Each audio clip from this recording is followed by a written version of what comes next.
ainda na analogia da curva, eu queria trazer algumas distinções, porque é uma das perguntas que sempre acontecem, que sempre vem, o que é uma tendência, o que é um modismo, o que é cada uma dessas coisas, né? Então, eu acho que essas curvas ajudam a gente a entender mais ou menos como é que funciona, né? Então, a tendência é aquela curvinha, aquela onda que eu trouxe para vocês, que tem um começo, um meio e uma ressignificação ali no fim dela. O modismo, ele acontece mais ou menos nessa mesma curva, mas ela acontece de uma forma muito rápida, chega nesse pico de uma forma muito rápida e cai também muito rapidamente. Um exemplo que eu vi esses dias que eu achei muito interessante foi, no ano passado, a Dua Lipa deu uma entrevista falando que ela gostava muito de tomar sorvete com azeite e sal.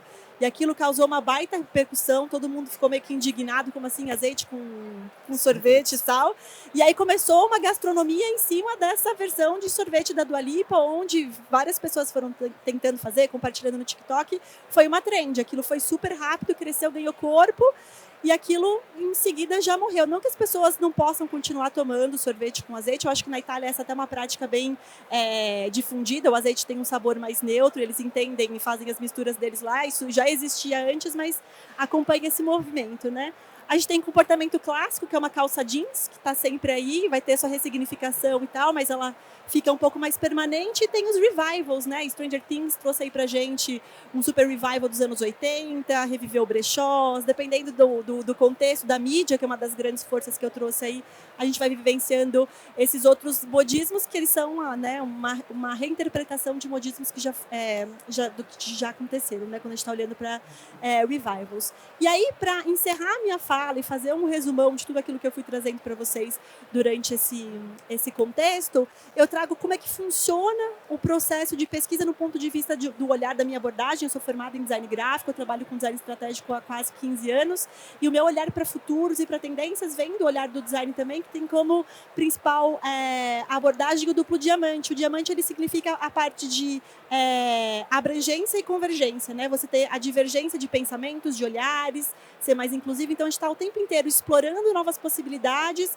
e encontrando caminhos para essas possibilidades, encontrando a melhor solução ou algumas soluções para que a gente possa testar e prototipar. Então, quando eu olho para futuros, eu acompanho esse olhar dos diamantes aqui, da divergência e da convergência.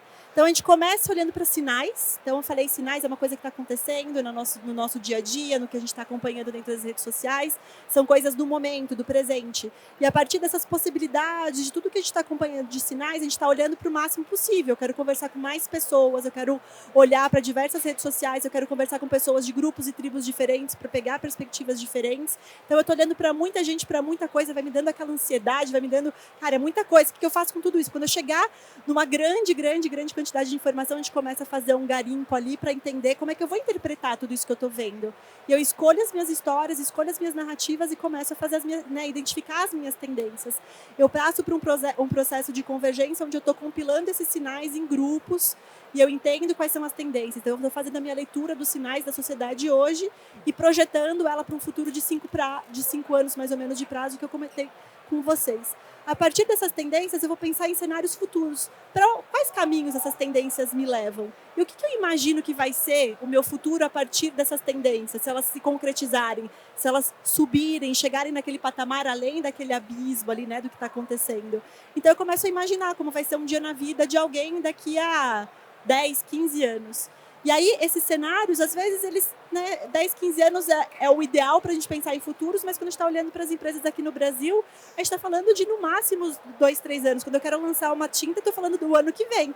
Qual é o cenário que eu estou imaginando para o ano que vem? E eu começo a pensar numa imagem disso e traçar como é que vai ser a partir das tendências que eu estudei, compilando os sinais que eu estou observando.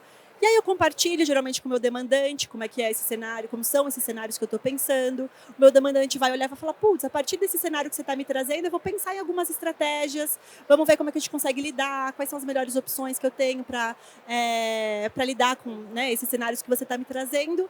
E aí começa a fase de abrangência, de divergência. Não, acho que o melhor caminho é o caminho A. Ah, não, talvez seja o caminho B.